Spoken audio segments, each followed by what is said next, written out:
প্রিয় ভিউয়ার্স, আজকে আমি যে বিষয়টি নিয়ে কথা বলবো এটা আপনার হয়তোবা মাইন্ডকে একটু স্পিন অফ করে দিতে পারে। আর এই কথাটি কেন বলছি নিউজ দেখলেই বুঝতে পারবেন। আর আমার কিছু পার্সোনাল কাজের কারণে আমি রিস্কেডিউলিং করতে পারছি না, এই জন্য আমি সরি। তো এখন নিউজে যাওয়া যাক। তো প্রথমেই যদি একটা বিষয় নিয়ে কথা বলি, উইচ ইজ অ্যাপেলের A19 Pro চিপস চলে এসেছে মার্কেটে, অর্থাৎ আপনারা বুঝতেই পারছেন।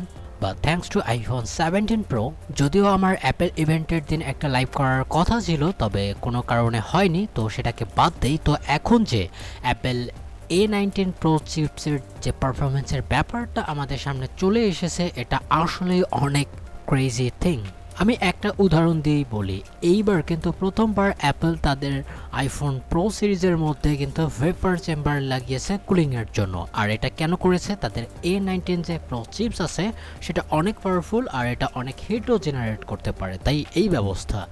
আর এটা নিয়ে আমরা অনেক জায়গায় টেস্টিং বা এরকম কম্প্যারিজন দেখেছি, যেখানে স্যামসাং কিছু ক্ষেত্রে ভালো পারফরমেন্স করেছে মাল্টি থ্রেডেডের ক্ষেত্রে, কিন্তু সিঙ্গেল থ্রেডে কিন্তু লিপ নিয়েছিল আইফোন।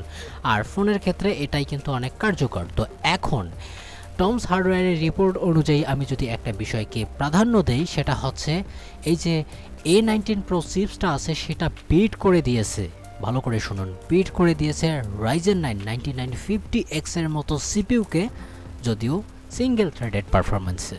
অর্থাৎ Geekbench 6 এর যে স্কোর থাকে সেখানে শুধুমাত্র অল্প না, এখানে আমরা 11 থেকে 12% রেটে আমরা ইনক্রিজ পারফরমেন্স দেখতে পারছি। আর যদি জিপিইউর পারফরমেন্স দেখি, তো প্রিডিসেসরের যে 37% ওভার পারফরমেন্স করেছে, এর সাথে রাইজেনের বিষয় নেই। তারপর আপনাদের রেফারেন্স হিসেবে আমি কিছু আপনাকে লিস্ট দিয়ে দিচ্ছি, বুঝে নিতে পারেন যে স্কোরের দূরত্বটা কত বড়। এখানে আর্ম বেস আরও অনেক কয়েকটা চিপস দেখতে পারছেন যার স্কোর আপনারা মিলিয়ে নিতে পারেন। তো এখন আসি রাইজেনের ক্ষেত্রে। তো এখানে যদি আমরা সিঙ্গেল থ্রেডেড পারফরমেন্সের কথা বলি, তো এখানে A19 প্রজেক্টটা করেছে 3895, যেটা extremely mind blowing.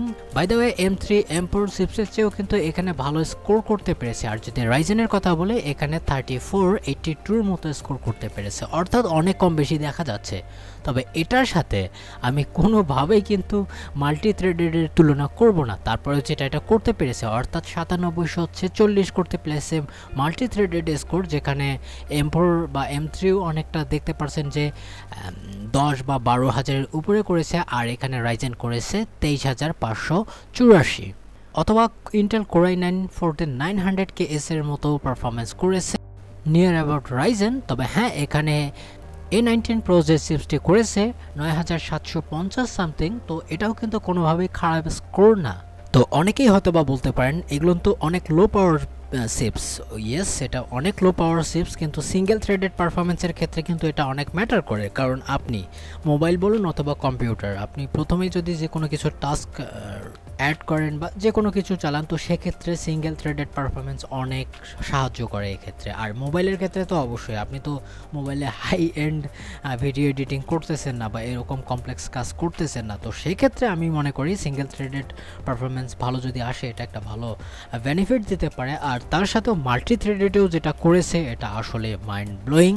I think আপনাদের মধ্যে অনেকেই এমন পুরাতন ডেস্কটপ বা ল্যাপটপ চালিয়ে আসছেন যার পাওয়ার কিন্তু এই মোবাইলের চিপসের সমানও না। তবে এটাকে আন্ডার এস্টিমেট করার দরকার নেই, এটা একটা ভালো থিং, গুড থিং। যদি কম্পিটিশন বাড়ে, তো সেক্ষেত্রে আমরা আর্ম বেস প্রসেসর আরও ভালো ভালো ক্ষেত্রে দেখতে পারবো, বিশেষ করে কম্পিউটিংয়ের ক্ষেত্রে, যেমনটা স্ন্যাপড্রাগনের X Elite করতেছে, মোটামুটি ভালো রেজাল্ট। তারপরের যে নিউজটি আসছে সেটি ইন্টেলের কাছ থেকে। আর ইন্টেল ব্রিং ব্যাক করতে চাচ্ছে 14 ন্যানোমিটারকে। আর এটা কতটা ডিজাস্টারাস হতে পারে, ইন্টেল হয়তোবা এখান থেকে আরও একটা শিক্ষা নেওয়ার জন্য এরকম কাজটা করছে। কারণ commit lake S desktop processor, অর্থাৎ আপনি যদি 10 জেনারেশনের কথা বলেন, তার একটা প্রসেসর মার্কেটে নিয়ে এসেছে নতুন নামের সাথে Core i5-110 নামে। এই সিপিইউটি অবশ্যই বলতেছি 14 ন্যানোমিটারের উপরেই ব্যাক করেছে তারা। ক্লক মোটামুটি ডিসেন্ট, আমি বলবো, বেশি বলবো না, 4.3 GHz, যেটা বর্তমান সময়ের জন্য বিশেষ একটা ভালো পজিশন নয়। 65 ওয়াটের টিডিপি, তবে এর প্রাইসিংও কিন্তু খারাপ না, ভালোই রেখেছে অ্যাকর্ডিং টু, যদি আমি এর কথা বলি, অনেক জায়গার প্রাইসে। আর তবে আমার মনে হয় না যে কোনো পাগলেও $200 বা এরকম সামথিং প্রাইস দিয়ে অনেক পুরাতন আগের এই সিপিইউটাকে কিনবে, এটা ডিজাস্টারাস আমি মনে করি, and it's really doesn't make any sense. তারপরের যে নিউজটি আসছে এটি ইন্টেলের কাছ থেকেই আসছে, আর এটা জিপিইউ রিলেটেড, কারণ তাদের Xe3 আর্কিটেকচারের যে সকল জিপিইউ হবে বিশেষ করে ল্যাপটপের জন্য অথবা প্যান্থার লেক সিরিজের কথা বলেন তো সেটার উপরে। তো এখানে একটা বিষয় লক্ষ্য করা গেছে, অর্থাৎ লিনাক্সের ওপর গেমিং করে এখানে আপ টু 18% ইনক্রিজ করতে পেরেছে কিছু পারফরমেন্সের ক্ষেত্রে, অর্থাৎ নিউ মেসা প্যাসেজ যেটা আপডেট দিয়েছিল। তবে হ্যাঁ, বর্ডারল্যান্ড 3 অথবা সাইবারপাঙ্কের মতো গেমসেও কিন্তু অনেক আবার ইস্যু দেখা যাচ্ছে। তো হ্যাঁ, ওভারঅল এটা একটা ইনভেস্টিগেশনের মধ্যে আছে। তবে হ্যাঁ, আমি মনে করি যদি এভাবেই কাজ করে যায়, অ্যাটলিস্ট ইন্টেল যদি তারা যে অ্যাপ্রক্সটা দেখাচ্ছে জিপিইউ সেকশনে অথবা সিপিইউ সেকশনে, আই হোপ যে তারা রিকভার করতে পারবে তাদের অপূরণীয় ক্ষতিগুলো। তারপরের যে নিউজটি আসছে এটি এনভিডিয়ার কাছ থেকে, আর এনভিডিয়ার আপকামিং RTX 50 সিরিজ সুপার যে সকল কার্ড আসার কথা আছে, হয়তোবা আমরা এক্সপেক্ট করেছিলাম যে 26-এর আগেই আমরা পেয়ে যাব, অর্থাৎ লেট 2025-এর দিকে অথবা হলিডের কাছাকাছি সেলস আসলেও আসতে পারতো। তবে এখন শোনা যাচ্ছে যে না, এটা আরেকটু ডিলে হতে পারে, ইভেন এটা CES 2026-এর মধ্যেই চলে আসতে পারে, যেটা আসলেই আমাকে অতটাও ভালো লাগছে না যদি আমরা এই লিকটার কথা বিবেচনা করি। তো এখন চলে যাই পরবর্তী নিউজে, আর এটি আসছে অনেক ইন্টারেস্টিং ভ্যালুকে অ্যাড করার জন্য। আর এই কথাটি কেন বললাম, কারণ AMD যেটা প্ল্যান করতেছে এটা আসলেই আমাদের ধরাছোঁয়ার বাইরে, আর এরকমটা আমরা কখনো এক্সপেক্ট করি নাই। For the very first time AMD এমন একটা বিষয় ক্লেম করেছে যেটা আসলে মানুষের মাথাকে ঘুরিয়ে দিবে, বিশেষ করে যদি আমি নেক্সট জেনারেশন জিপিইউ আর্কিটেকচারের কথা বলি অথবা জিপিইউর কথা বলি ওভারঅল। তো তারা প্রমিস করেছে যে যে করেই হোক আমরা ব্রেক করে দেব এনভিডিয়ার নেক্সট জেনারেশন গ্রাফিক্স কার্ডের লেগেসিকে।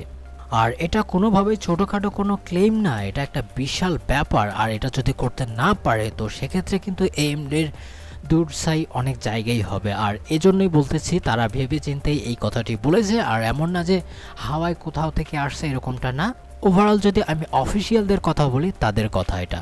তবে এখানে একটা ক্যাচ আছে, সেটা হচ্ছে শুধুমাত্র AI বেস জিপির উপরেই সেটা সম্ভব হবে। আমি সাধারণ কনজিউমার গ্রেডের কথা বলছি না, যেগুলো নিয়ে আপনি গেমিং করবেন, অর্থাৎ UDNA আর্কিটেকচার হবে।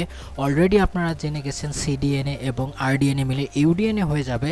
আর অলরেডি আপনাদেরকে একটা স্লাইড দেখিয়েছিলাম, এটি অর্থাৎ আলফা ট্রিলিয়ন 0 এবং 1-এর যে সকল জিপিইউগুলো হবে বা এর বেসিসে ডাই হবে, যেটা 154 দেখেছেন, সেইটা হয়তোবা এটা শুধুমাত্র ব্ল্যাকওয়েল জিপিইউকে না, তাদের যেটা ক্লেম অনুযায়ী আর কি যেটা বুঝলাম, শুধুমাত্র যে ব্ল্যাকওয়েল তা না, ওয়ান অফ দ্য মোস্ট এবং ফাইনেস্ট যে জিনিসটা আসবে এনভিডিয়ার পক্ষ থেকে, ভেরা রোবেন, তো সেটাকেও অনেক জায়গায় বিট করে দেওয়ার ক্ষমতা রাখবে। এরকমটাই তারা আর কি বিষয়টা বলার চেষ্টা করছে, আর এখানে বলেই দিয়েছে যে নো এক্সকিউজ। বেসিক্যালি তাদের নেক্সট জেনারেশন ইনস্টিংক্ট MI 450 নামে যেটা বা AI অ্যাক্সেলারেটর যেটা মার্কেটে চলে আসবে সেটার কথা বলা হচ্ছে এইখানে। তবে এখানে কথা চলে আসে যে এখানে আমরা যেগুলো ফ্ল্যাগশিপ জিপিইউ কিনতে পারবো কনজিউমার গ্রেডে, তো সেটা কীরকম হবে। তো আপনাদেরকে অলরেডি অনেকবার বলেছি 96 কোরের আসতে পারে, এটার উপরে আপনার এক্সপেক্ট না করাটাই উচিত যদি আপনি প্রাইসিংয়ের দিকেও বিবেচনা করেন। আর এখানে ক্লিয়ারলি বলাও যাচ্ছে না নেক্সট জেনারেশনের যে সকল গ্রাফিক্স আর্কিটেকচার বা কনজিউমার গ্রেড জিপিইউ হবে এনভিডিয়ার পক্ষ থেকে, সেটা আসলেই কতটা পাওয়ারফুল হতে চলেছে সেটা নিয়েও আমাদের কোনো এখনও পর্যন্ত ধ্যান ধারণা নেই। তবে হ্যাঁ, এবার একটা আশা করতে পারি, যেহেতু দুইটা আর্কিটেকচারের কম্বিনেশন এক জায়গায় থাকছে, আর যদি ROCm থেকে শুরু করে AMD দুই ধরনের সফটওয়্যার প্রোভাইড করতে পারে একটা জিপিইউর জন্য, অর্থাৎ প্রো লেভেল অথবা গেমিং ড্রাইভার বা গেম রেডি ড্রাইভার, তো সেক্ষেত্রে কিন্তু একটা বিশাল মুভমেন্টের সৃষ্টি হবে এই গ্রাফিক্স ইন্ডাস্ট্রিতে। সেক্ষেত্রে তার অপেক্ষা আমরা করতে পারি। তবে এটা আমার অ্যাজাম্পশন, আই হোপ AMD অন্ততপক্ষে এবার আমাদেরকে নিরাশ করবে না উইথ ভালো প্রাইসিংয়ে। ভিডিও দেখার জন্য অসংখ্য ধন্যবাদ।